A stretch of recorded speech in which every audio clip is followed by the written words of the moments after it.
All right, everybody, welcome to NorCal Sports Network.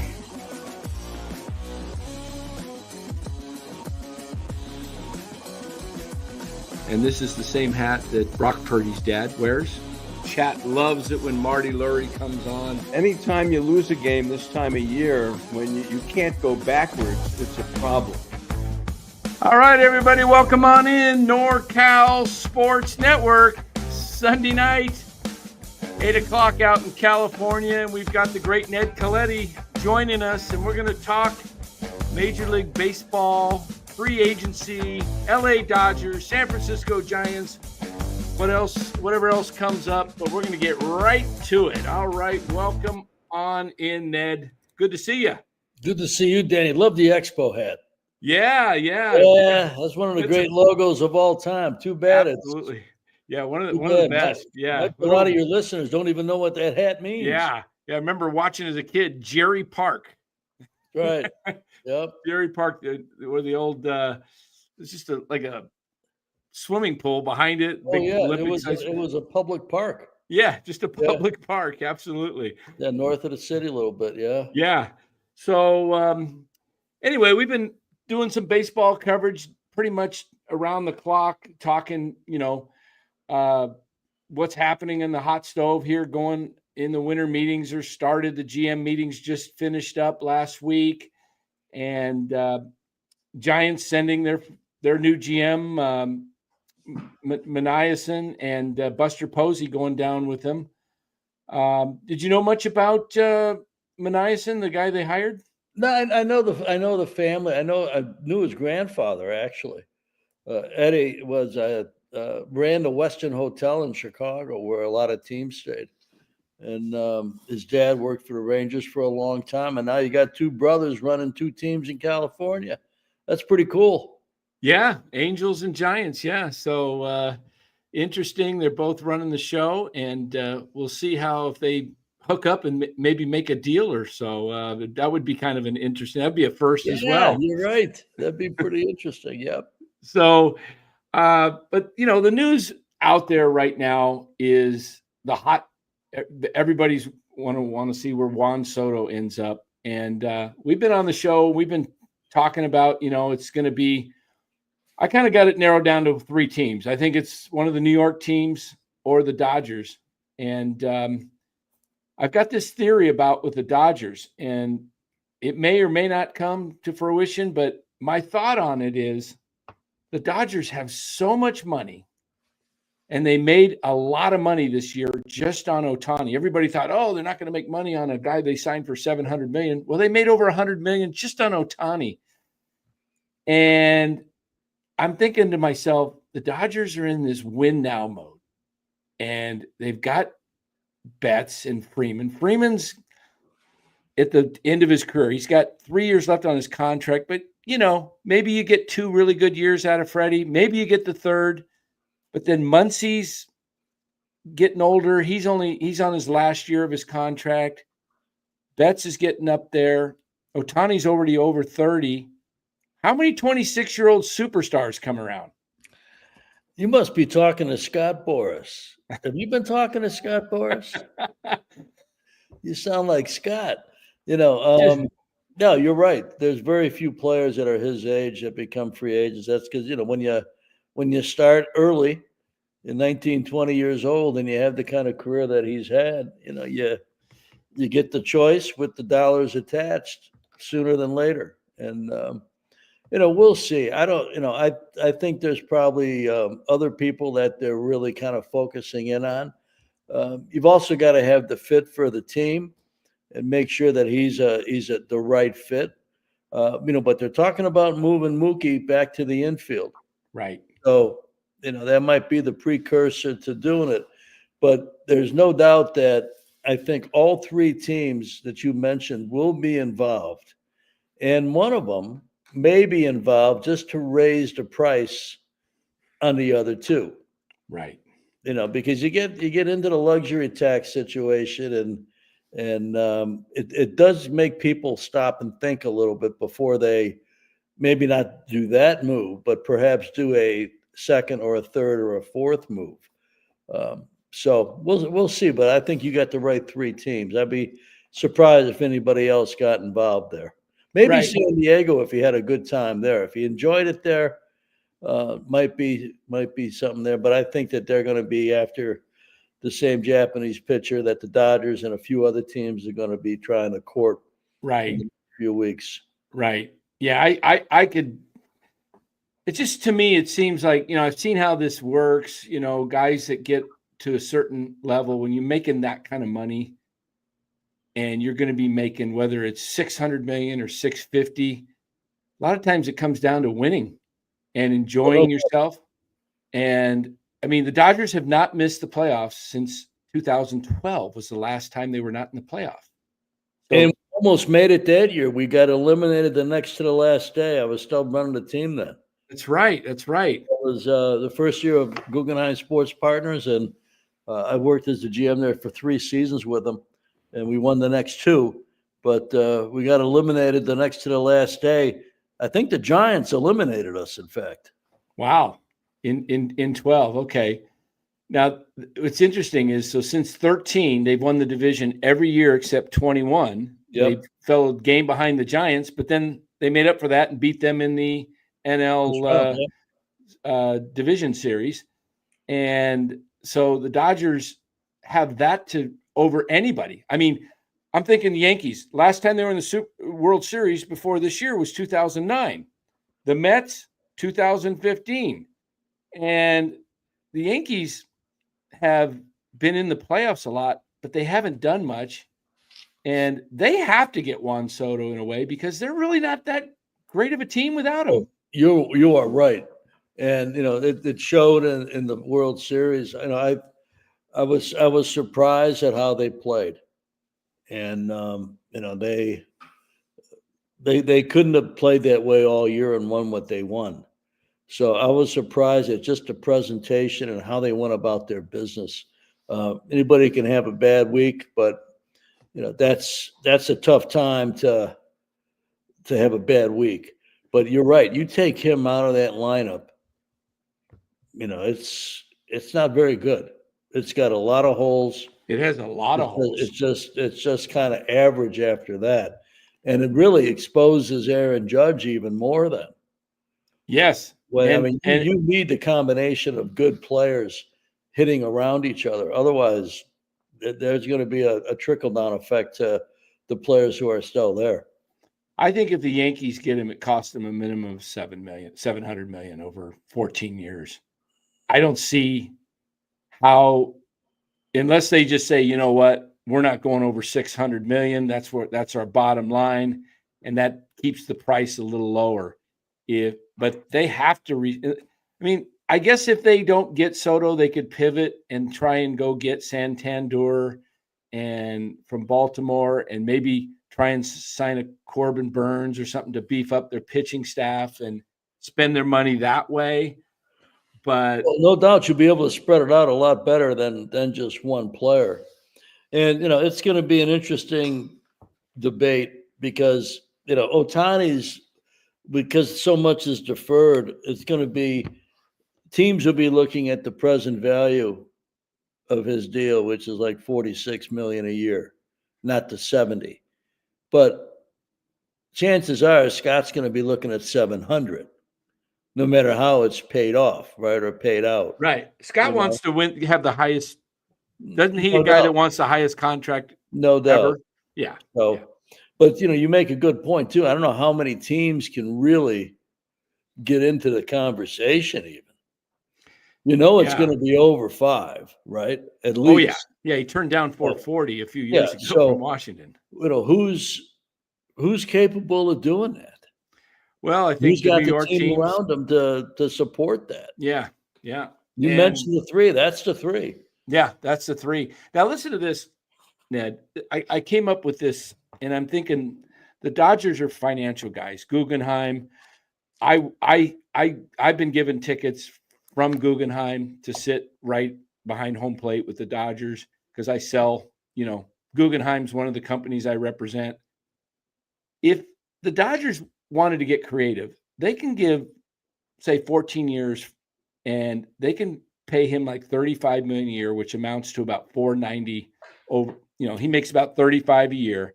They can defer $250 and make it, close to a $740 contract, let's say. Dodgers put in $250 into a 14-year annuity. That thing's going to be worth $600 million in 14 years.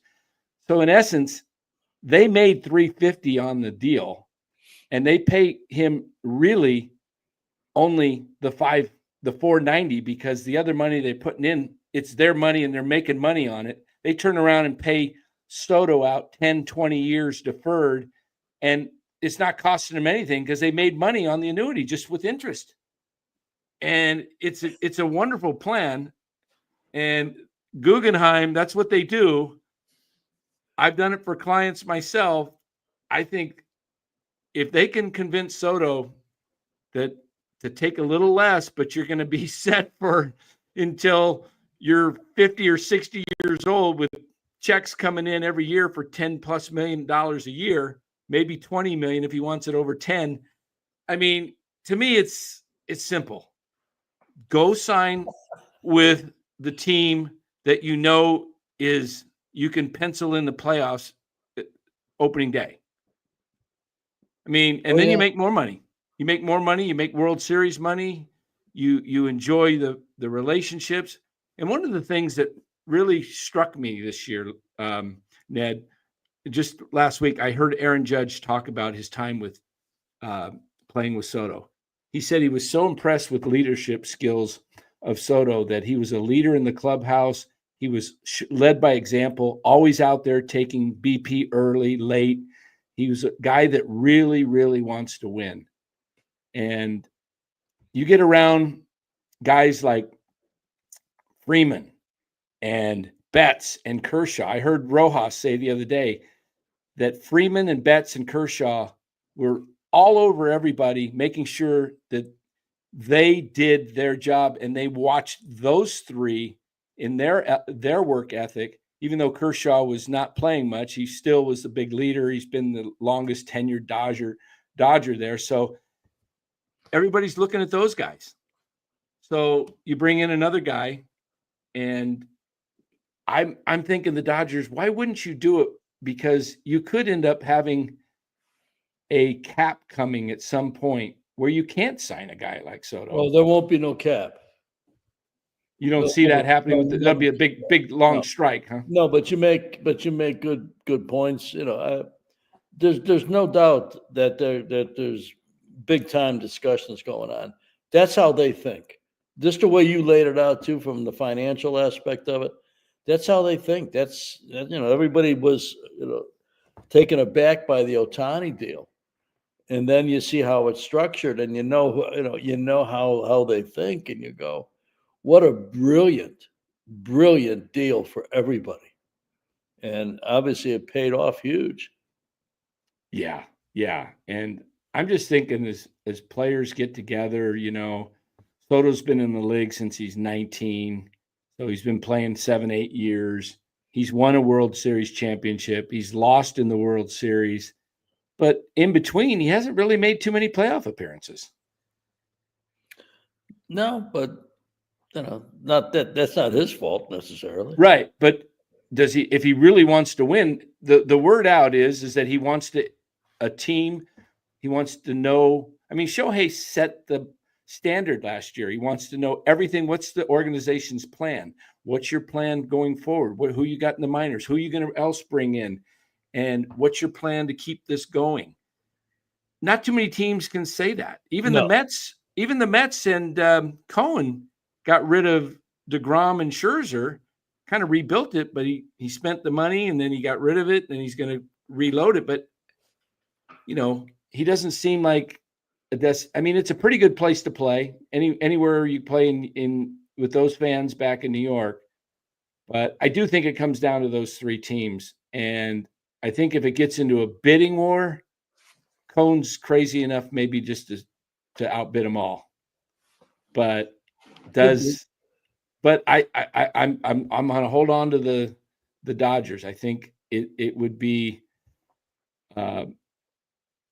it would be a smart move on their part, because how often does a superstar come available at 26 years of age? The last one was what? Bryce Harper was young. Most And of they them are tried to 30. sign him. Yeah, most of them are 30 now, right? Oh, yeah. You hit free agency, and really after 35, you don't see a ton of production out of too many players. There's a few. Yep. Nope. So, and we can pretty much, I think we can book Sasaki. What about Willy Adames? Is he going to be a Dodger, do you think, or do you think he lands somewhere else? I think there's a good chance. A lot of teams, I mean, you can go back to the Marlins that won 2 World Series and disbanded the team the next winter. I think the way the Dodgers are constituted, they will winning a World Series like they just did, and the emotion that came with it, and the parade and the entire experience, that just fuels those guys. That just makes them want to continue to do it over and over again. And the people I've talked to in the last week, I mean, that's the mindset. So this is not going to be a step back. This is not going to be, hey, let's rest on our laurels. Hey, we can ride this wave for a little while. No, it's about another one, and then another one, and then another one. That's And exactly how what they I've been go. saying. It's crazy. That's what I've been saying. They know that their rivals to the north the last decade won 3 of 5. And they heard all about, oh, you guys can't win the big one. We won 3 of 5. We won, Giants won 3 of 5. You guys get in, you can't win. I think the Dodgers not just thinking about repeating, they're thinking about three-peating. And I don't have any doubt. maybe becoming like the 1920s Yankees where they win 4 or 5 in a row. Yep. Or the 49 to 53 Yankees too. Yeah. I mean, you don't get this type of situation that often where you have 3 superstars that are not just superstars, but they're great people. And they love what they're doing. And, I've said Freddie Freeman, I mean, he's the type of guy that, nothing gets him out of the lineup. I mean, he missed that high ankle sprain had to be pretty bad for him to take a day off or 2 in the playoffs. Yes. But the fact is he got himself well. He wins the MVP. And, I'm not a Dodger fan, but I definitely was happy for Freddie because as what he went through with his son, Max, and and then, we all know his story. If you know Freddie Freeman's story, losing his mother as a 10-year-old boy, very close to his mother. And you can see his closest with his dad and just being the type of guy he is, for him to be able to come through that way, if anybody had to do it, I'm glad it was Freddie because I root for the player.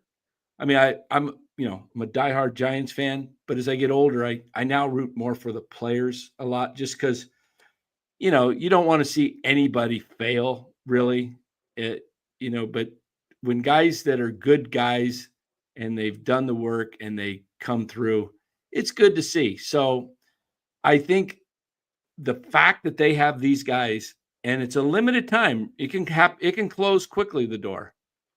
So they've got those 3 guys. And if they can add another superstar or 2, like you said, Ned, they're not thinking, oh, we got our one. We're finally got the monkey off our backs. We don't have the 2020 people to talk about with no parade, 60 games. We got a first full season World Series since '88. Now we can sit back. No, they want to just, like you said, the 49 through 53 Yankees, they would love to have that record. Yeah. Or the 98 Yankees for 3 in a row. Until you get to the Diamondback series. Yeah. Yeah, they almost did 4, right? Yeah, they did what, 96, 7, and 8? 96, 98, 99, 2000. Yeah, and they lost in 2000 to the D-backs, right? Yeah. 2001, they lost to the D-backs. Yeah. So what would your take be like if if you were looking at a team like the Giants and you saw that their needs, really tough to get free agent hitters to come there. I'm wondering if this approach, this would be my approach. Now, I'm maybe just full of it and be way off, but Giants still have money. They say they want to cut payroll a little bit, but they just want to stay under the tax limit. So they've got to go up to, they've got about 67 million right now that they're under. And they could cut some more if they don't tender Yaz, who's like 10 million, and Flores, they move off of him, and Tom Murphy. They can move off another 15, 17 million easy and have about 85 million under the tax. If I was building this team, I would go out and try and sign top pitching like Burns and re-sign Snell. And maybe that costs me 60, 65 million a year between the two, in the 30 range. And I'm still under. And then maybe I go get one more pitcher like a Nathan Eovaldi who's for a year or two, and I've got 3 solid pitchers. Then I would take a guy like Logan Webb, who's signed to a very team-friendly contract with 4 years, and I would move him for some really good everyday players that are young and controllable, and I would start to build my team up that way, and I would get rid of Webb's salary. That's about 24 million, so that lowers that threshold back down. I'm way under the cap. I've got young players to build around, and I've got pitching. Is that something that, it feels like something like Brian might have done, because you can't get the hitters to come. They just don't sign in San Francisco. Pitching doesn't seem to be a problem, though. Well, I think you lay out an interesting perspective, but to get everybody to say yes, that needs to say yes, you're talking about a lot of people to say yes. The agent for all those players, the family of all those players, and then a team that you're gonna, after you do all this, you're gonna trade, your best starter right now for prospects. Who's got that many prospects? Who's got that many players on the verge of being really good big league hitters? Maybe I don't know who that would be. It might be one. Baltimore has quite a few young guys. Okay. Are they ready to play in the big leagues? A couple of these guys just got called up in the last year, and they're ready. Guys like Kobe Mayo, who's a big power hitter, Colton Cowser, another power hitter. Again, like you said, you got to get the other teams to agree to it, and it's got to. But what if Burns says no, or what if? Yeah, and then I guess no? I think then what if Baltimore says no? Yeah, then you got to you probably end up keeping Webb, because I like Webb. He's a very, he's an excellent pitcher. He's a leader. He eats up innings. But I'm looking at the Giants' values. They don't have anybody of value that can bring people back. They don't. Their best minor league player is Bryce Eldridge, who's got pretty good value, but it's not anywhere near some of the other guys in the top 100. So baseball doesn't recognize him as highly as the Giants and the Giants fans do. So the Giants are ranked 30th in minor leagues farm system and Bleacher Report, 27th. How many teams are there? 30. Okay. So you don't have a lot to trade from, and not a lot is coming. So, you look over my shoulder there, you see the positions of the hats. Those are the way the standings ended this past season. In the far right corner, the Dodgers, Padres, D-backs, Giants, Rockies. I think that's going to be what it's going to look like for a few years. And I don't see much change. Better. Yeah, Rockies farm system is like 7th. So they're moving up. Yeah. So the Giants could fall down. People say, well, can't get any worse. Well, it can. If you don't have the players in your system and you can't sign the stars, I think you got to move off of some of your better players to just rebuild it. Might be the only way. I mean, that coupled with really developing well and drafting well and international signing well, and it's a long road to be great. It's a long road to be consistently competitive. Yeah. And it takes a feeder system, and it takes a city that's a major destination, an organization that's a major destination. Right now, I don't know if there's a franchise in North America that is a better, bigger, stronger destination than Chavez Ravine and the Dodgers. I don't know if there's a bigger one, better one out there. I think if you're a player in Major League Baseball and you have a chance to choose, with rare exception, you're going to say to the agent, make sure you're dialing up Andrew Friedman. Yeah. Yeah. It's a machine right now. And if you're a Dodger fan, you're loving it because, they're willing to. It reminds me of the 49ers. Yeah. When Eddie DiBartolo was running the show and Yep. the NFL did not have a cap. He just, you want Dion? Okay, I'll go get Dion. What other stars are out there? I'll go get these stars. And because Eddie wanted to win, he wasn't concerned about spending his money on stars and having the highest payroll. He treated his players wonderfully. The players loved him, and he won a lot of Super Bowls, and the standard was set. I think the Dodgers have the same mindset. You got a group of owners that are not so much worried about the bottom line baseball wise. They're looking, it helps to have that nice TV contract, but the fact that they have that TV contract and they've got stars and they've got, all of Japan, pretty much just, the Dodgers have become an international brand. And, Right. we see what winning does. There's a lot of fair weather fans that love to jump on the bandwagon and, I'm going to wear a Dodger hat. I'm going to get a Dodger jersey. I'll get them for my kids. They don't even grow up Dodger fans, but hey, they're the talk of baseball. I like Mookie Betts. I like Freddie Freeman. I love Shohei Ohtani. I want a jersey, Who doesn't want a Shohei Ohtani jersey that's a 9-10-year-old kid that loves baseball? It's just, so you just, and that revenue, some of that revenue finds its way to LA. So it's, to me, take advantage of it, keep it going. That's what I would do if I was in charge of the Dodgers and had that kind of money and I was winning.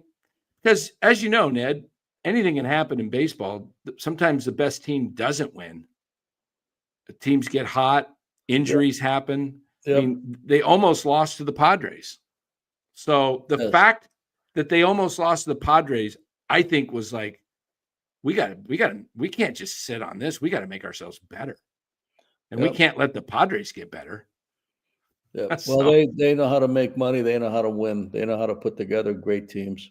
Absolutely. Hey, before I forget, I want to just mention our sponsor of this show, Chapman Law Group. If you guys have a need for any of a legal matters, give Chapman Law Group a call. They're in Marin, 415-613-9483. Check them out. They're in the description of this video and show, Chapman Law Group. So we thank them. Also, got a super chat that we want to get to in here. A couple of them. Is that, how do I say that? Fuji Simeon 13. Would Soto want 12 to 14 years, 700 million, no defers? Probably. If you offered him that, you probably have a tough time saying no, especially with no deferrals. But Okay. I don't know maybe the Mets would do something like that. I don't know. Wow. What do you think of this one, Ned? Same Fuji Simeon says, does Hal Steinbrenner get into a bidding war with Cohen? Oh, I don't think there's any doubt.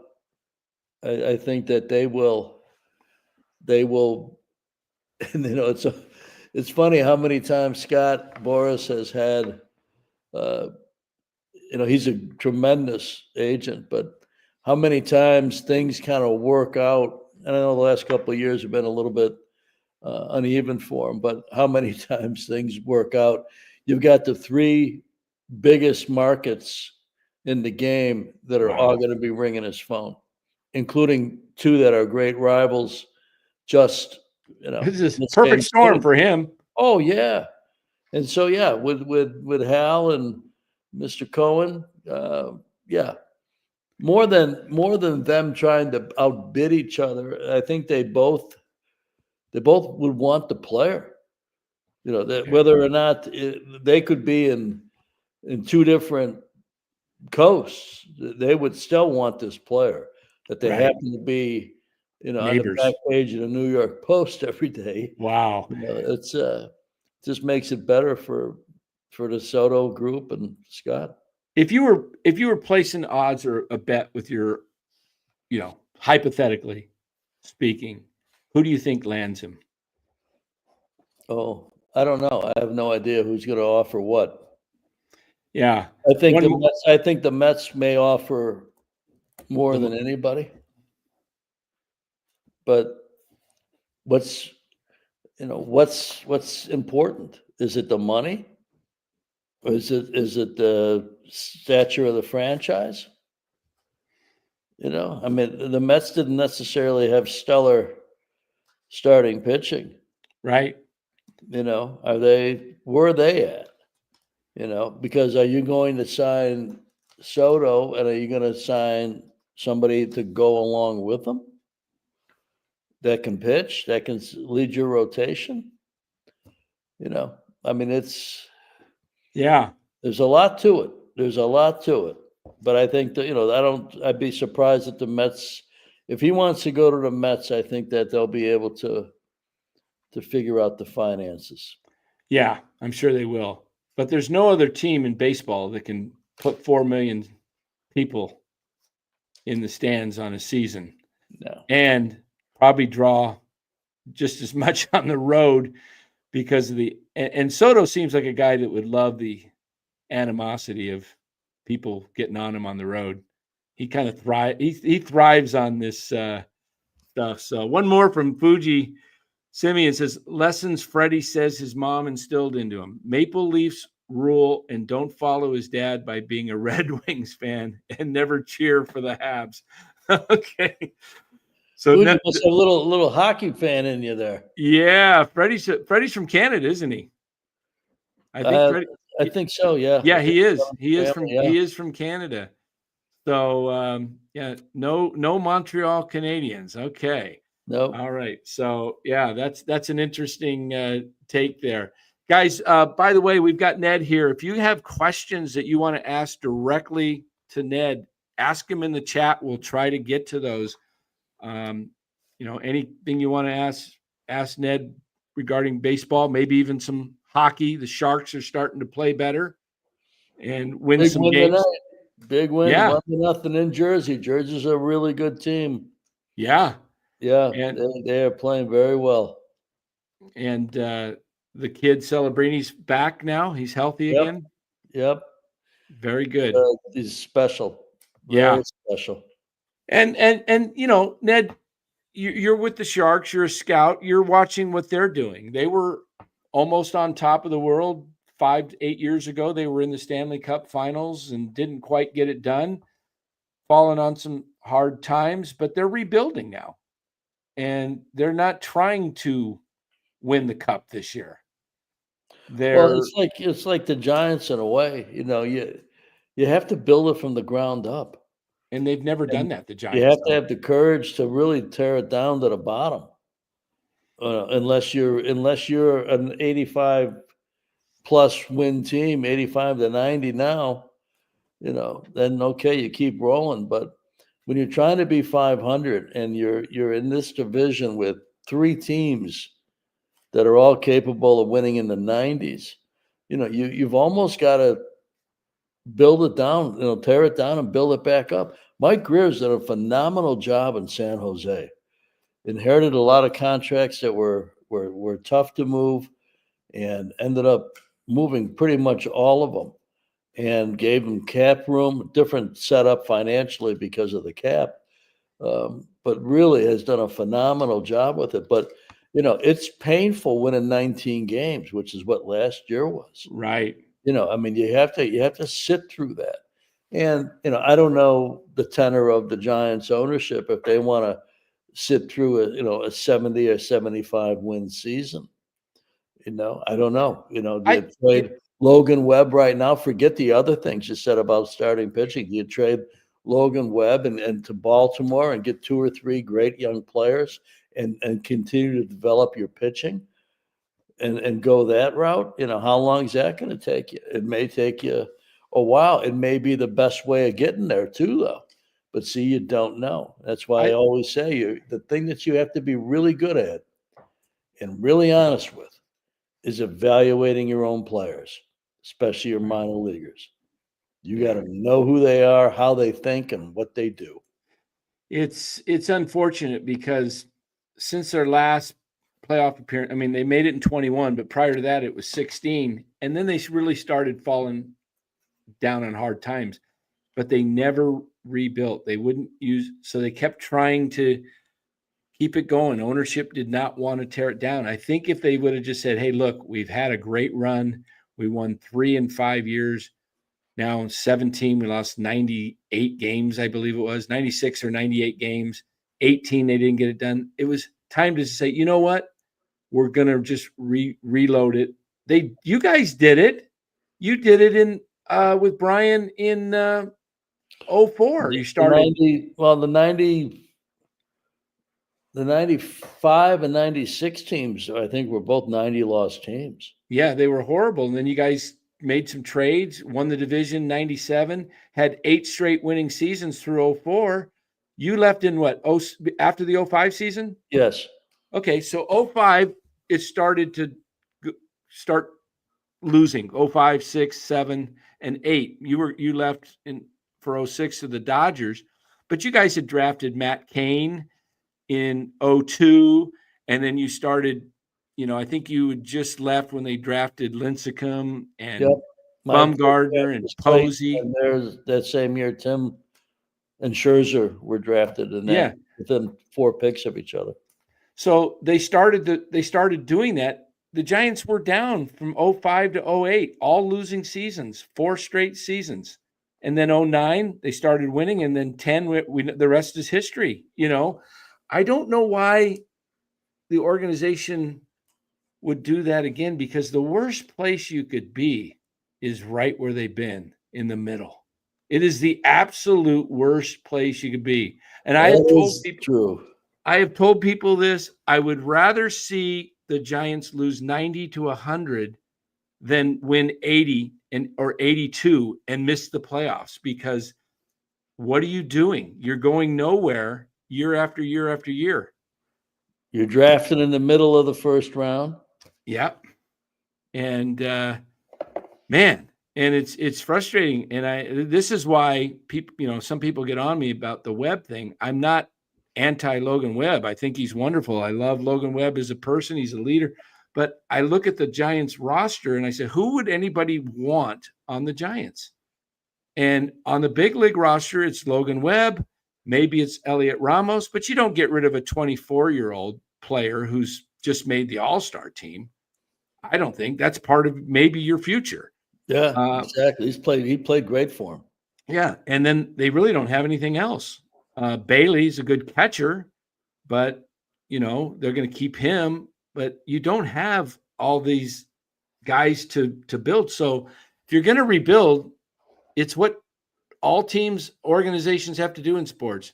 And it's a hard decision to let go of a star player. You guys did it with Matt Williams. I'm sure that wasn't easy.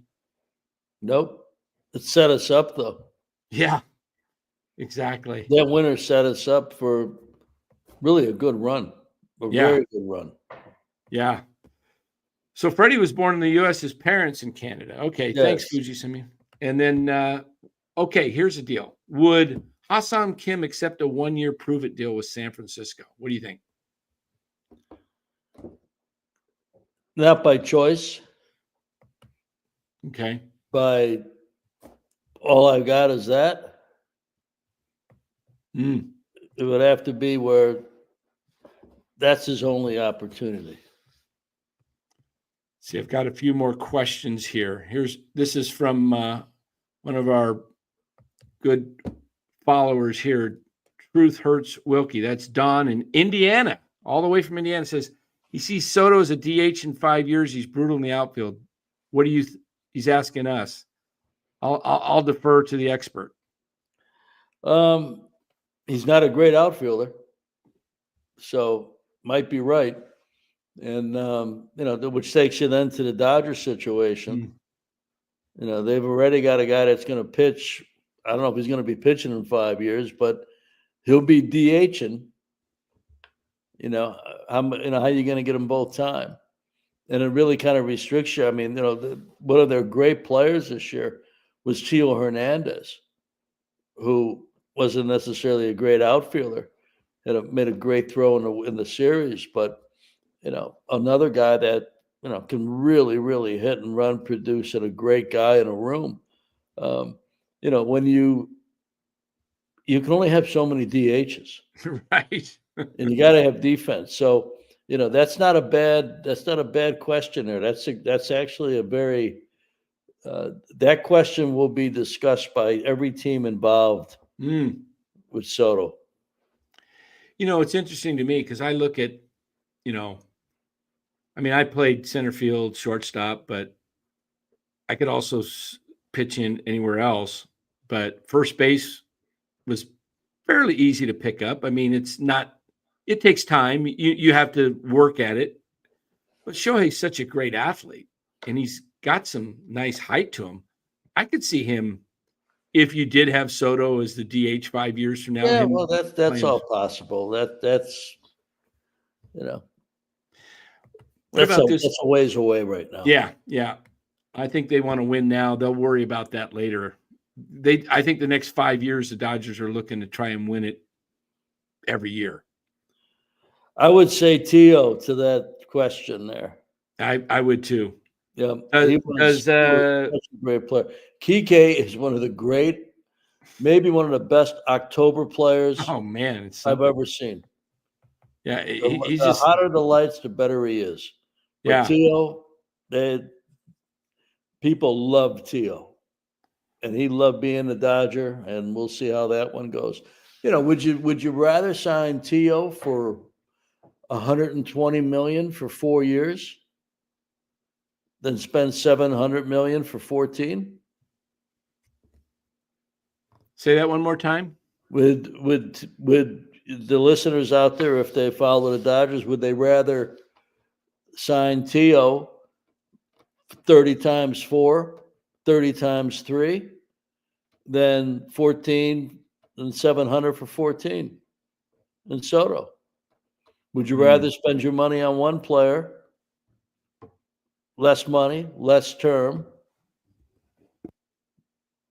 not much difference defensively? I don't know if you got any Dodger fans out there listening. I'd be curious to know what they thought.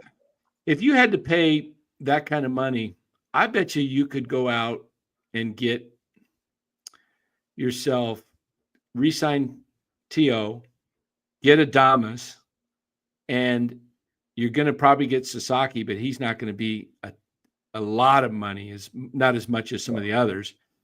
And it's going to be on the same deal as Ohtani was. So, right. It'll be, and for us, it's a lot. For the way the game goes, it's a bargain. Right. And then is your team better with that? Yeah, I would think so. And they could probably still afford to go get a Max Fried, who is grew up a Dodger fan. He grew up right there, and would love to be with. So if you added Fried and you added Sasaki and you added Adames and you brought back Tio, that might cost you 70, 75 right a year for those 4. Correct. Is that better than Soto? Absolutely. Yeah. So that's part of That's part of discussions. I bet. I mean, that's the kind of thought process I would have. Yeah. You're better spreading it out. You're not talking about, one guy is, the 26-year-old best. Okay. But Right. the other four aren't bad. Right. I mean, the other four are pretty good. Max Fried's been one of the best pitchers in the game. Sasaki, the only thing is his endurance right now, and if he's completely healthy, but he's got stuff that is elite. You got a shortstop that had 30 home runs. Yeah. Yeah. It's also a younger player. Right. Absolutely. Yeah, I mean, Absolutely. you think about that, and you got Tio, who everybody loves. You talk that. Whew, that to Wow. me is really dangerous. Yeah. Here's one of our good followers here, George Curry. Ned, how do the Giants build for the ground? I think probably from the ground up when they are cutting costs like a middle market team. Well, here's one way to look at it, George. If you are in the middle, if you're in that 78 to 85 win range, and that's going to get you fourth place or fifth place, depending on Colorado, would you spend $250 million to maybe win 85 or 87 or 88? And to build it from the ground up, it's only expensive in patience. Okay, you have to be. I mean, but you have to be really good at what you do. And that's out of the first 10 things you got to do, that's like the first 9. You got to be really, really good at what you do: drafting, signing, and developing. But that only costs you patience. May cost you some season tickets. May cost you some revenue. But how else are you going to do it? Let me ask. George. Is San Francisco right now a bigger, better destination for a player than LA, maybe even San Diego? Better destination. Yeah. So where you don't want to be is in the middle, not only in the standings and in the draft, but if that's where you're at, your payroll, you're just spending it to try and look like you're spending it. Wow. Fuji's got a few more super chats. He says, Betts moving to the infield. Does that point to Soto? It could, or it could point to another outfielder. Could maybe Santander. Maybe they want Santander and Teoscar. That would make them even better. Yes. Oh, my goodness. Yes. Oh, I mean, Santander hit 44 homers last year, and he doesn't strike out very much for a power hitter. So, and what would he be like in with all that protection around him? He'd be even better. What's amazing is when I saw Ohtani wasn't going to pitch this past season, and I looked at the Dodger record for home runs, and it was Sean Green with 49, I think. I think the number was 49. Dodgers never had a player hit 50. I said Shohei's going to hit 55 is my prediction. I missed it by 1. You could just kind of see it, and I could see if Santander came here, oh my goodness, with that lineup, it just feed off each other. Hey, GK, $2, just for $2. Thank you. And Fuji Simeon, would 360 or 375 be what it takes for Teo? It would be at least 3 for 75, I'm guessing. Yeah, he's 25. Yeah. Didn't he sign pretty inexpensive last year? 16, 18? Yeah, he took a 1-year deal in the low 20s, I think. Or was it? Okay. So, all right. So that gets us caught up on the super chats. We've got another question here. Let's see. Where did Lou go? I saw Lou had a question. Okay, here we go. Lou says, Giants, what is the answer? Besides a name and Buster and a new GM, Being a season ticket holder, I'm so frustrated. Giants haven't tried to be faithful. Why stay a season ticket holder? That's a tough question to answer if you're me. You know?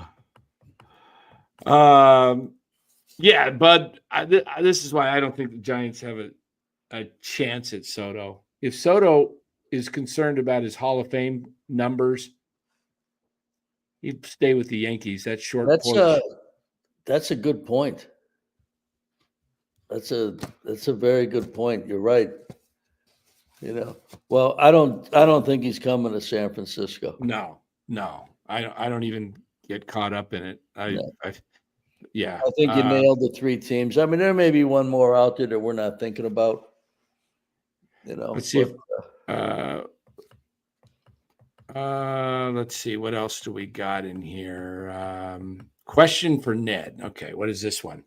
Do you think the mantra by the Giants ownership to never rebuild has hurt us more than helped us? Our farm ranks at or near the bottom year after year. Isn't it correlated?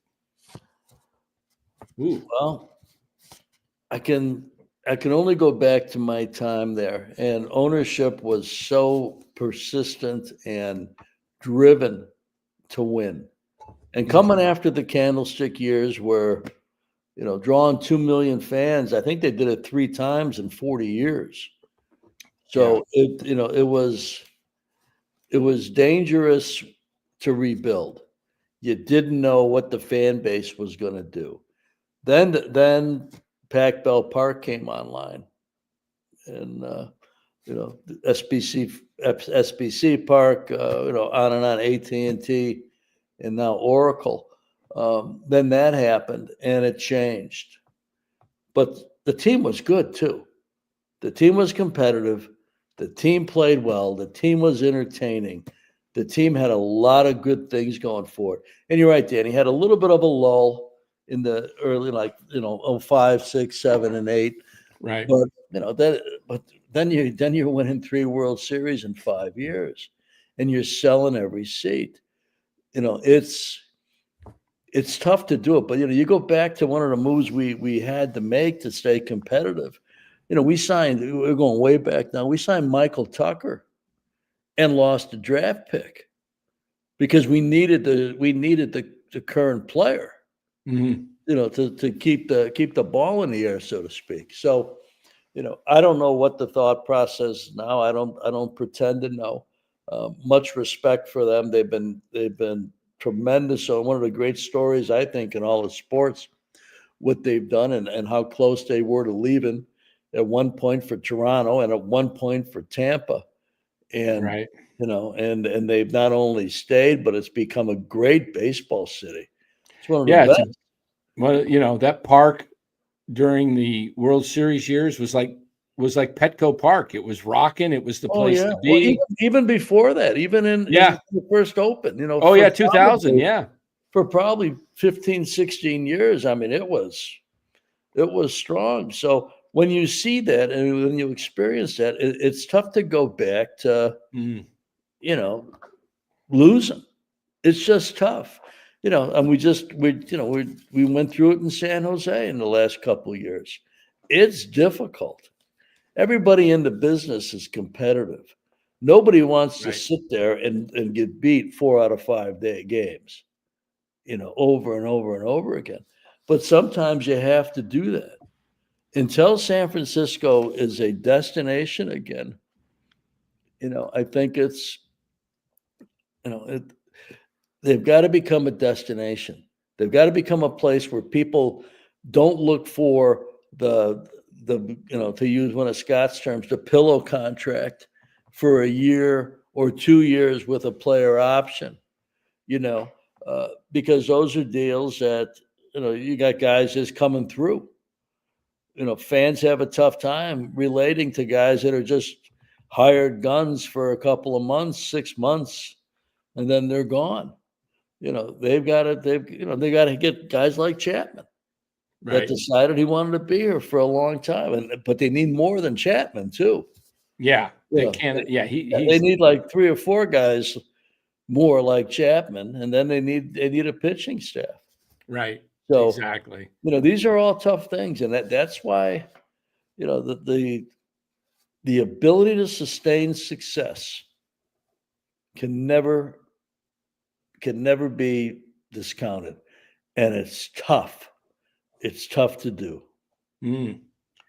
He's asking if LA doesn't get Soto, will they wait for Ellie De La Cruz? Ooh. They I don't think they're going to wait for anybody. I think they'll just figure out other ways of winning. Yeah. Yeah. They're That's intent. Ooh, that is a great one, though. Yeah. What will he be worth when that day comes? Huh. Wow. Yeah. Here's another one. Do the Phillies get in the mix for Soto? Ooh, that is a very interesting. Fuji's doing good tonight. That's a Yeah. very interesting question. What would he do in that ballpark with that line? Oh, that porch. Oh my goodness. He may be getting to the 60 mark. Wow. That is very, very interesting. And You that know, we owner, haven't really that owner talked loves to about win that. too. Oh yeah. Uh, Yeah. you see guys that are now it doesn't seem to affect the Dodgers. They're a ownership group, but they're led by Mark. Is it Walter? Is that Yeah. Walter? He leads it. Does he have final say, or is it a committee type thing? I'm not sure how it is today. Okay, because it seems like guys like Middleton at Philadelphia and Cone in New York, it's their money. They just they make the decision, and there's no like middleman. Just No, I think there's two owners in Philly. I think Mr. Middleton is one that people are more familiar with outside okay, of Philly. I think there's two, but okay, that's really that is an interesting idea. I just was texting with Dave Dombrowski a couple days ago when he hired Preston Mattingly as his GM, and we had oh drafted yeah, Preston. Yeah, I love it for Preston. He's really always driven to be great at what he does. So that was a cool thing. But Dave Dombrowski's been doing this a long time, and he's a Hall of Fame leader, Hall of Fame general manager, and I wouldn't count them out. mm, That is interesting.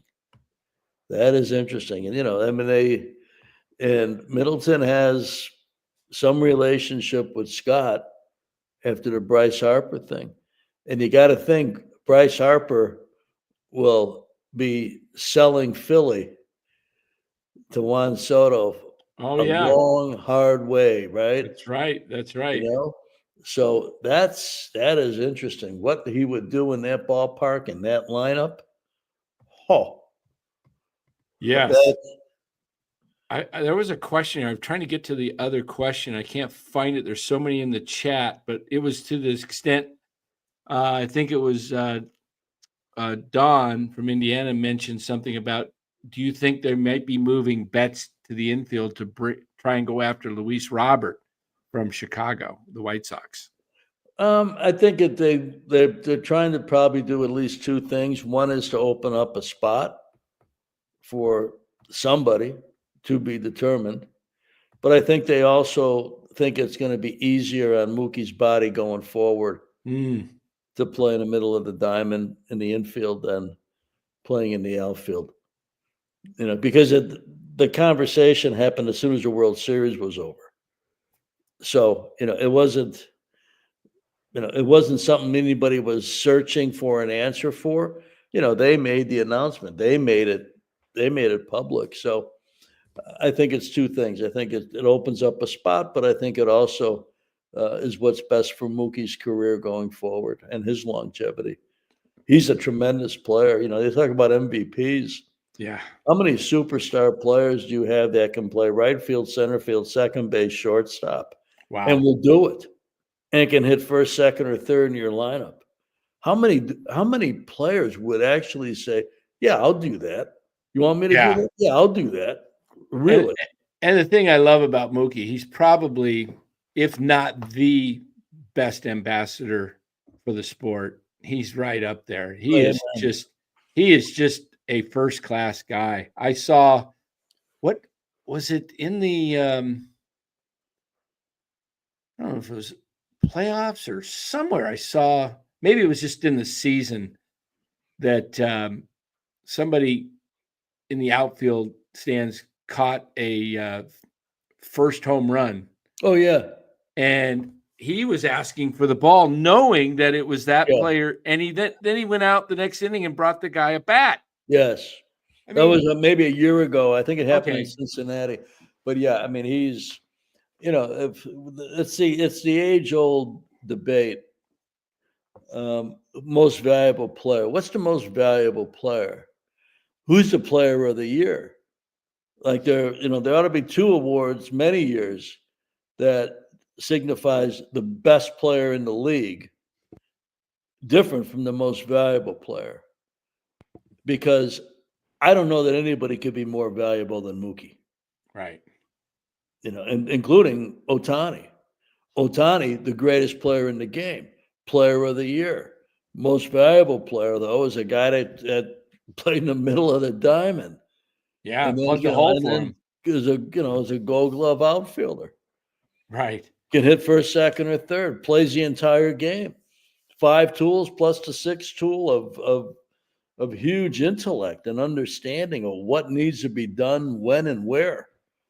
How That's a rare how in the combination. world, how did the Dodgers get him for Verdugo, Jeter, Downs, and one, I can't remember the other player, but he's not an impact person in the game today. And Jeter Downs isn't doing much, but No. Verdugo's with the Yankees. But how did the Dodgers able to pull that off? You got to ask the Red Sox what led them to do that. Pretty They much haven't been the same since. Yeah. It was just I mean, they've had some decent teams, but they haven't been the same since. right. It was just amazing. I was like, you got to be kidding me. Yeah, I mean, Ned, do teams try to overvalue their minors for trade purposes, their players? Sure. You'd love to. I mean, to get somebody else to think that they're better than they are, yeah. Of course, you would do that. But like I said, at the outset of the show, one of the most important things for Buster and for everybody else there is to really evaluate your minor league players, to know what is the upside. Can they compete? Can they compete at the highest level? Not for 3 months or 4 months or 5 months, but for 7 months. Can Wow. they do that? And when are they going to do that? Today, 2025, 2030? When are they going to do it? Are they capable of doing it? Are they likely to do it? Are they driven to doing it? I mean, that's the key thing. I'm sure there's players in that organization that have high value on the outside, but maybe not quite as high value on the inside. Every organization has players like that. Those are the ones you've got to move. Well, the questions are flying in tonight for you. We've got Well, 200. we had an hour show. We're I know. going I 02. know. The questions are coming in. We got to hurry and get them done. Here's probably the toughest question of the night for you. I'll let you answer that one. That's another. You've had some great questions tonight. I'd probably have to consider it. I don't know if it'd be a PR nightmare or not. I mean, I don't think he was convicted. No, he wasn't. So I was telling the Giants, all last year, sign him. What do he's probably going to be one of your best clubhouse guys, because he's going to know that one false move and he's gone. Yeah. It's interesting. I watched a lot of his games this year, actually. He pitched in Mexico City, pitched for a championship team, pitched for a dear friend of mine, Lorenzo Bundy, who managed a team to the Mexican League Championship. And he's still got a lot of good stuff. Yeah. I don't think he's a top of the rotation guy, but he could certainly sit in the middle of it. Yeah. Here's another one. Do you think the Yankees felt nervous after that in that tight fifth inning after Kike got the first hit? Yep. I think the game sped up on everybody. Wow. You know, Aaron Judge, really good play. I mean, MVP caliber, drops a fly ball. You know, the play at third base, Volpe, you know, the throw, okay. You know, tough play. But then Garrett not covering first base and Rizzo kind of not being mobile enough to get there. You know, and the spin of the ball, you know, was challenging and things like that. But you know, it just sped up to him. As soon as that play happened, I thought when the drop of the fly ball to center field happened, I said, "Oh, this is going to be interesting now." Mm. And then the play at third, tough play. So okay, Tough play, but again, you got a guy that's not used to playing third base in Chisholm. When I played, I was taught give the fielder a target. Get your glove out there and let him see where he's supposed to throw it. Instead, all he sees is Hernandez running, and he can't even see Chisholm because Chisholm's not on the corner of the bag reaching out like a first baseman and say, throw it over here. He throws it to the bag, and he can't see it. Well, I'm going to go back. I'm going to just finish up with that. The rest of my thought on that question. But as soon as Garrett Cole, as soon as that happened, I felt seriously, this is over. Wow. The Dodgers are going to have to get themselves out. The look on Garrett Cole's face after the Judge play, the look on his face was like, oh boy, here we go. You know, I'm pitching my tail off, and here we go. And then he doesn't cover, and you know the spin of the ball, whatever the factors are, still doesn't cover. Whatever the factors are, he didn't cover, and you know it just collapsed. I've seen him do it for more than a decade. The games are too long for the competition. 90% of the time the Dodgers play, the game is too long for the competition, and that was a huge thing there. And it wasn't like it was at Dodger Stadium. It was in the Bronx. It was in one of the toughest places for a visiting team to play. And look what they did. Yeah. Look what they did. Yeah, it was. Look what both teams did. Yeah. How far away is one team from the other? As far as caliber of play, caliber of execution, it's not even close. Right. It wasn't. No, it's not close. If that's the second best team in baseball, I don't think so. San Diego is probably the second best team in baseball. Yeah, I thought the Padres were the team at the trade deadline. I said, wow, the Padres made themselves so much better. But, you know, it's interesting. I thought Cole, after he struck out the two guys with bases loaded, and it looked like then the ground ball hit by Betts to first base, I think he was like, relief, I got out of it. And he just forgot. He worked so hard mentally, physically, to try to get out of that inning without giving up too many runs. He strikes out two guys, 2 out, bases loaded, ground ball to first. He's like, I just got out of the inning, because it looked like, you know, he couldn't see the spin on the ball that was going like this.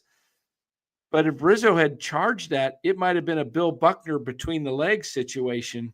And so Rizzo has to wait on it, thinking, well, I'll just pitch it over to Cole and that'll be it. But wow. And then after that, it was just, my goodness. Then, of course, there he was again, Freddie Freeman comes through, and then Teoscar. So they were just loaded. Couple more before we get out of here, Ned. People are asking questions after questions. I'm going to see if I can get to this, trying to star them. Let's see where else we got. Another one here from Fuji. If Soto is focused on his numbers for a Hall of Fame, he should sign with the A's. He will get a lot of home runs in Sacramento ballpark. I think that's the last club. Them and the White Sox. They might be the best. Yeah, you're right. Okay, that's pretty good, Fuji. Thanks for that. And then he's got one more here. Should the Giants? Oh, should the Giants go after Rizzo or Goldschmidt? Oh, I would go after Goldschmidt for 1 year because he's right-handed, got some pop. Still, he's older, but and he hits well in San Francisco, has his whole career. if you can get them both for 1 year, maybe you do that for both. I don't know. Yeah. Stopgap. And then we've got two more here. Bob Nightingale a good reporter within MLB Circle? He is the Giants getting Snell and Adames. I don't see it. I don't know who knows. Bob Nightingale's been great at what he's done for decades. And I don't know that anybody's made their decision yet. Let me ask you this before we let you go here.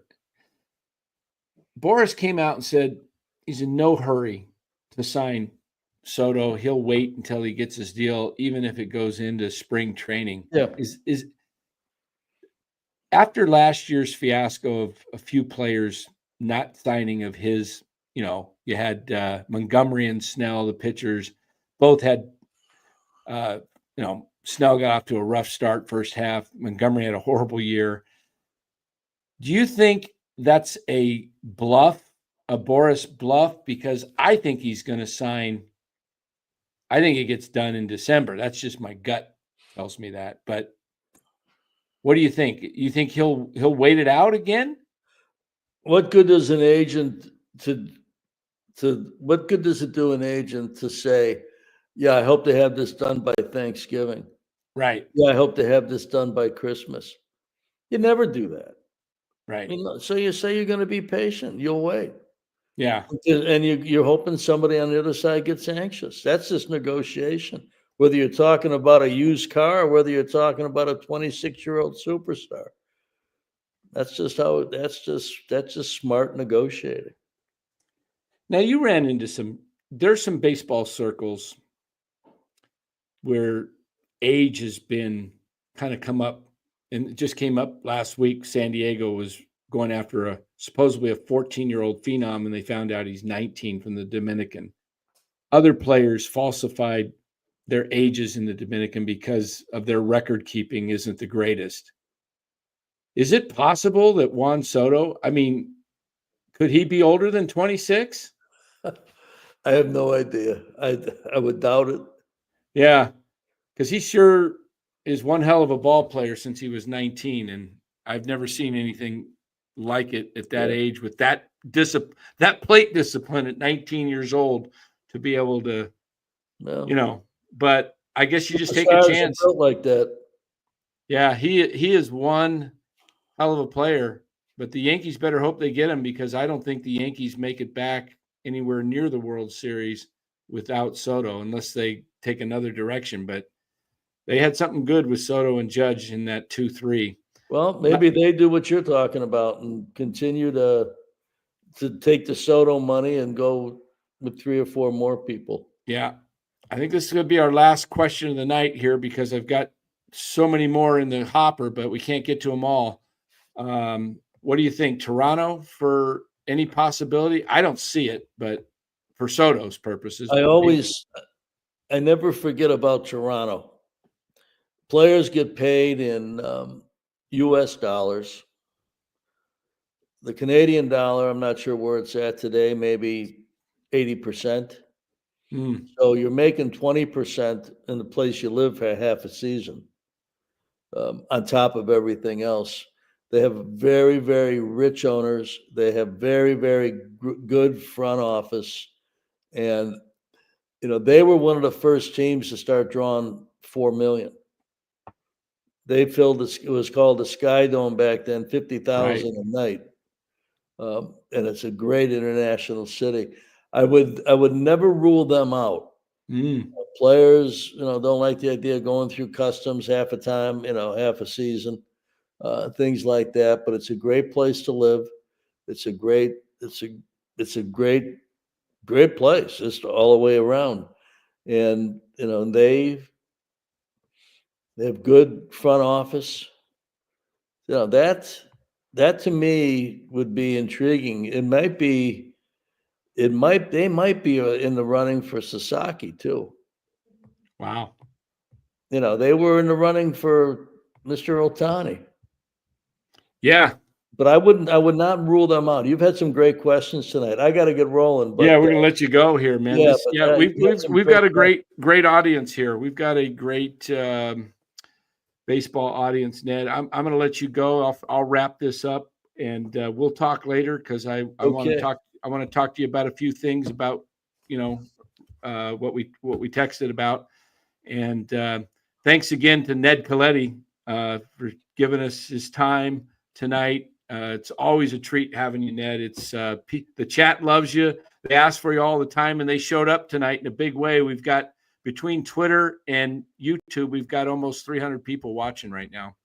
Wow. And questions were great all the way through. Great questions. Great insight. I mean, it's the 10th of November, and we're talking baseball like we're in the middle of the season. Love it. Yeah.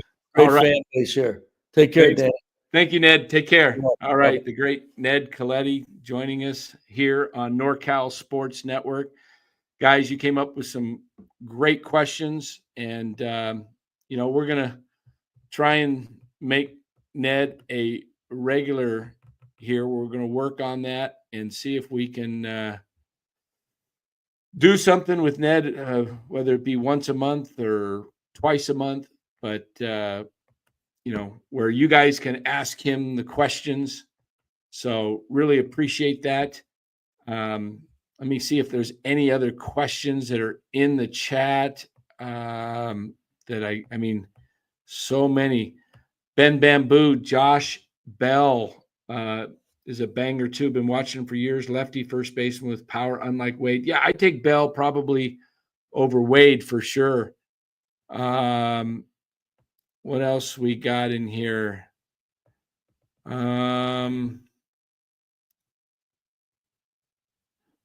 Let's see. Yeah, that's one there, Don. That was one of the ones I was thinking of. Pujols lied about his age when he signed.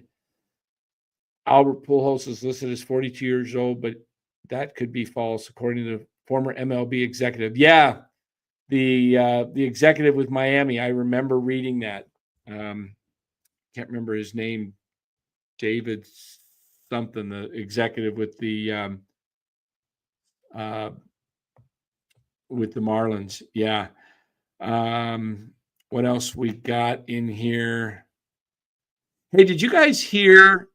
I heard that Max Fried had David Sampson. That's right. David Sampson. Thanks, Bub. I was going to say David S. something, but yeah. I heard Max Fried. I don't know if this is true. Did anybody see this or read it? I don't know where I saw it. I can't remember if I saw it in the chat here over the last night or if it was in something on Twitter, that Max Fried was at the Dodgers games in the World Series and had dinner with like 12 of the players or something. Did anybody hear that? I know he grew up a Dodger fan, but did anybody? Dodgers had dinner with Fried. Okay. Yeah. Gleyber Torres, second base for the Giants. I don't know. Is he that much better than what you had in Estrada? I know it looks like they're moving on from Estrada. But he's also friends with Jack Flaherty too. Flaherty is, but I don't know if you can sign Sasaki. I don't think the Dodgers can sign if they sign Sasaki and get Fried. I don't think there's enough room for him to get Flaherty signed back. I think their priority would be Fried and Sasaki over Flaherty. I really do. What else do we got? Yeah, football, Steven Ortega. Yeah, the Arizona Cardinals did win today, making it tougher on the Niners. Yeah. Arizona is 6-4, I believe, and has first place outright in the NFC West. What else we got baseball wise here? Thoughts on the Arizona Fall League? It's I really wanted to go out and see Bryce Eldridge, and they sent him home, and I just didn't get out there to see the games. I think I just had the All-Star games this weekend, I believe, and I think there's still a few days left this week. I might just get out there. Maybe Mark Graves, if he's available, we can hit a ball game.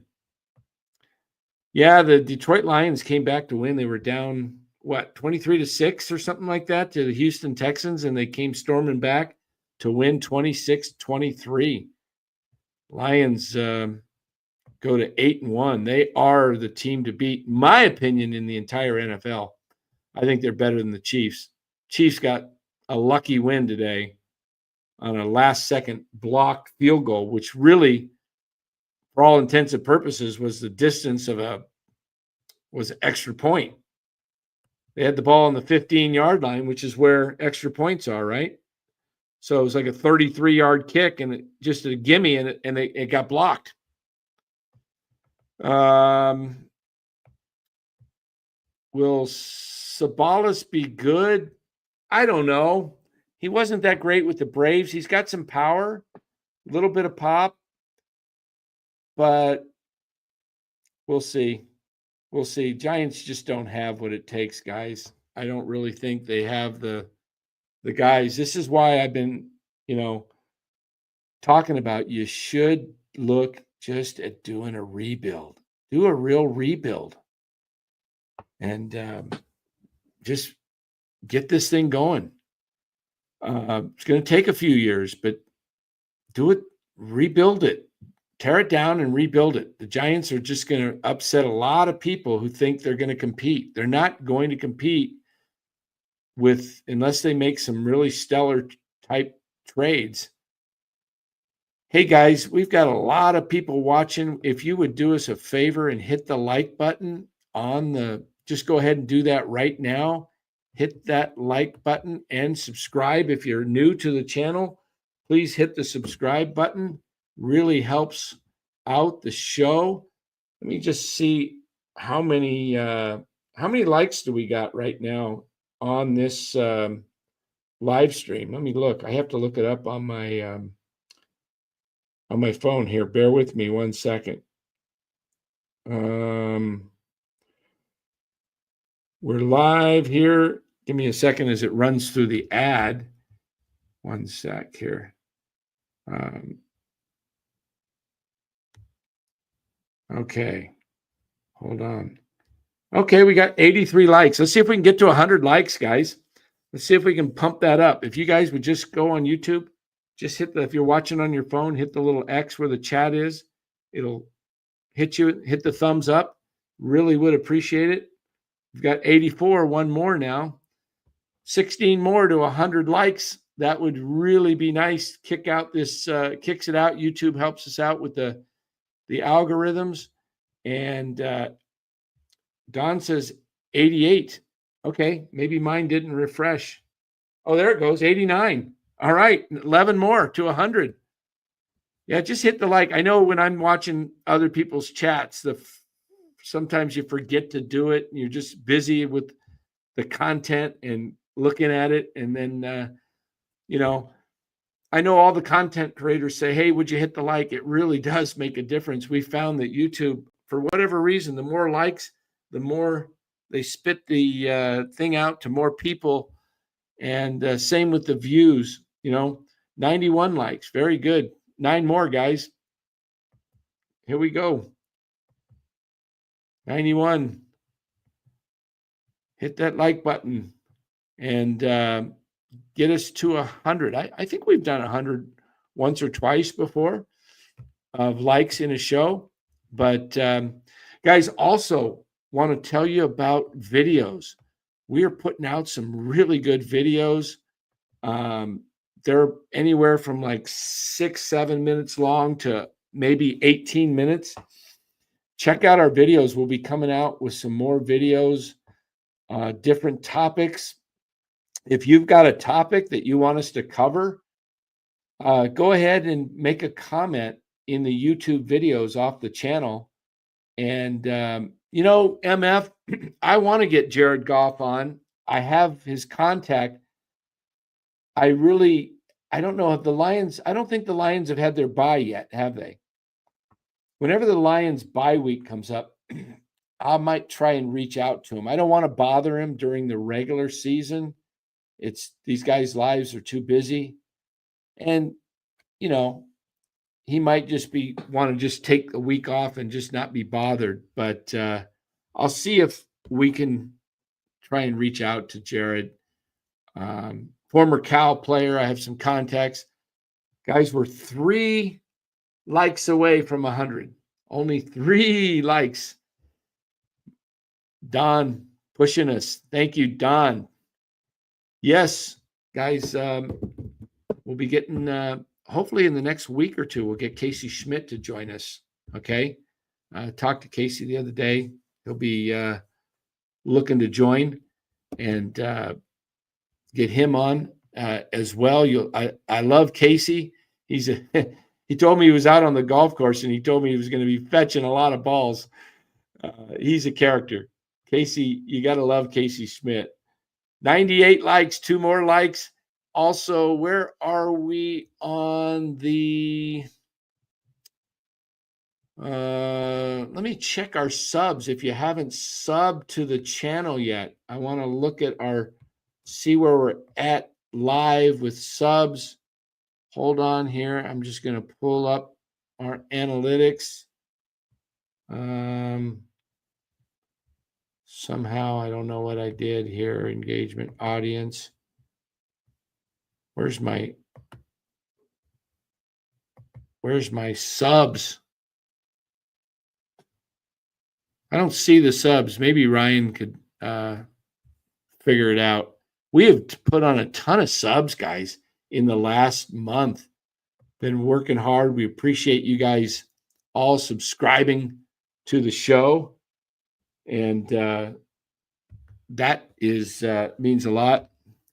Have I met Buster before? Buster Posey? Yeah, I've met Buster. He's done a little video for my mom when my mom had cancer. Did I ever show you guys that? My mom passed away in 2019. I've got a little clip from Buster. I'll see if I can pull it up. I got to go through all my photos on my phone. I got a lot of photos. I got to go back to the year 20. I think it was 2019. I was down at spring training and met Buster, and he did a little video for me. Oops, hold on here. I just messed it up. Okay, let me pull that up. Library. Okay, one sec. 2867. Thanks, Ryan. 2867 were subs. We're 133 away from 3,000. By the way, we're going to try and give this hat, Chief Wahoo, away next week. Okay. Yeah, Dan did meet Buster. Yep. I just got to pull up the video here, guys, and I'll show you a video he made for my mom. My mom was a huge Buster Posey fan. Bigger than me even. And when I got my dog, my mom loved dogs, and I named my dog Buster. You guys have met Buster. Is Buster in here tonight, or is he out in the other room? He might be out in the other room. Hold on here. Let me just get to it. I'm in September. I got to get to March, or it might have been February when I met Buster.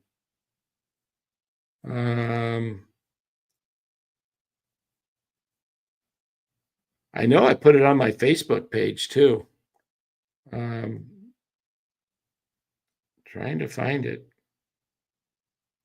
Hold on. Maybe it was You know what? It might not even have been 19. It might have been. Oh, here it is. Here it is. Okay. Let me turn up my volume. Hold on one second. Let me make sure I got everything closed. Hey, Joe, I'm here with your son in Scottsdale at spring training. Hold on. Just want you to know we're praying for you and hoping for the best. Let me play it again. This is Buster Posey. Hey, Joe, I'm here with your son in Scottsdale at spring training. Just want you to know we're praying for you and hoping for the best. All right. There's. Hey, Joe, I'm here with your son in Scottsdale at spring training. Just want you to know we're praying for you and hoping for the best. All right. That was Buster Posey giving my mom a shout out, made her day. That was on February 16th, 2019. My mom ended up passing July 6th, I think it was, 6th or 7th of 2019. But yeah, Buster's a great dude. Is Farhan coming back, or let's see, Dan, is Farhan coming back, or you do Zach? Dan, is Farhan coming back, or do I know Zach? Maybe do Zach? I don't know Zach. I have met Farhan briefly. He wouldn't really remember me, I'm sure. But look, did Farhan catch on with anybody? Did somebody say I don't know what's going on. Hey, do we have 100 likes now? All right. Hey, thank you, chat. Really appreciate that, guys. We'll have some videos out tomorrow. We've got one coming out on a little Warriors basketball. I did one with Stephen A. Smith and Jason Tatum, Steve Kerr. Trying to think of another one we might be having come out. We'll put some more together. If you got some ideas, guys, let us know. Let us know. I can do a video on, whether it be Warriors basketball, what's going on in the NBA, something to do with baseball, Giants, Dodgers, overall Major League Baseball. Hey, that might be a good video. Debo and Pepper. Yeah, I have a really interesting take on this because I was a special teams player in football. I was a pretty decent field goal kicker. And, I hit a lot of balls, I back in my day, hitting from 55 was pretty big. That was about, I used to hit them from 55 in warmups. Never had an opportunity to make one in a game that long. But I can remember, it's kind of funny. I had a situation where my holder, who was my best friend growing up, he was our quarterback and he broke his collarbone. And so the backup quarterback became the holder. And then our snapper got hurt. And then the backup quarterback got hurt. And so our third string quarterback was, and this all happened like right away. There was no time to really practice with this holder. And, when I'm the kicker, and whenever I saw my he'd look at me and say, "Yeah, I'm ready." I was a soccer style kicker. And whenever I saw the ball hit his hands, I was in my motion, 2.5 steps back, and I would start my steps because he would catch that ball and, put it down pretty quickly. Well, my third place holder, he didn't get it down enough, and I had started, and by the time I had put my plant foot down, the ball was just coming down, and so I had to kind of kick it, and I missed it, and we ended up tying instead of winning the game. and it was at the last part of the game.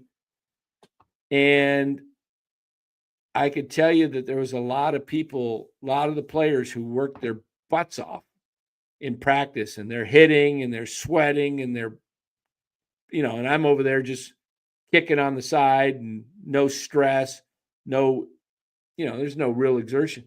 Players get a little, pissed off, so to speak, at the kicker when they don't think the kicker is out there, putting everything on the line like they are. And I think Debo got frustrated and he said something to Moody, and Moody and Pepper took offense to it because the special teams, they stick together. And there's a lot of frustration on the Niners right now. A lot of frustration. So they haven't performed to their capabilities, and we'll see where this thing ends up. But guys, I am going to go. It's Sunday night. It's 10:38 here in Arizona.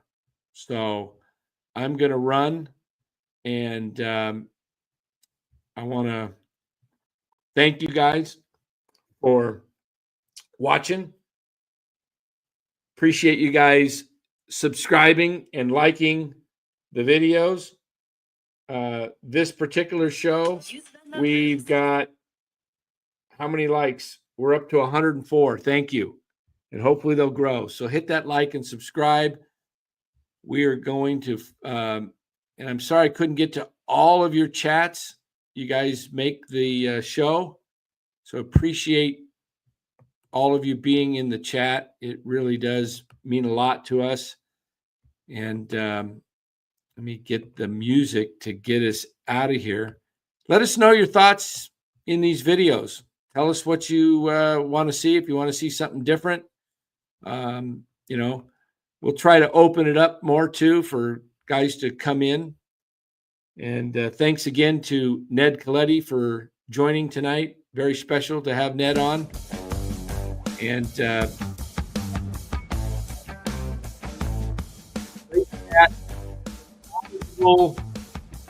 baseball fans, Don, thank you. Jake, Philip, Ben Bamboo, Paul, MF, mentioned Philip, Mark Graves. Who else we got? I got to go back in the chat, go back further. Jeremy, Jim on base. Good to see Jim. Bub Rad, Alex, Ruth Way.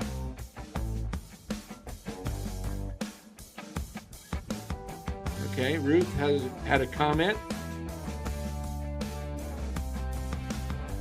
Who else we have in this chat? So many of you. Pat.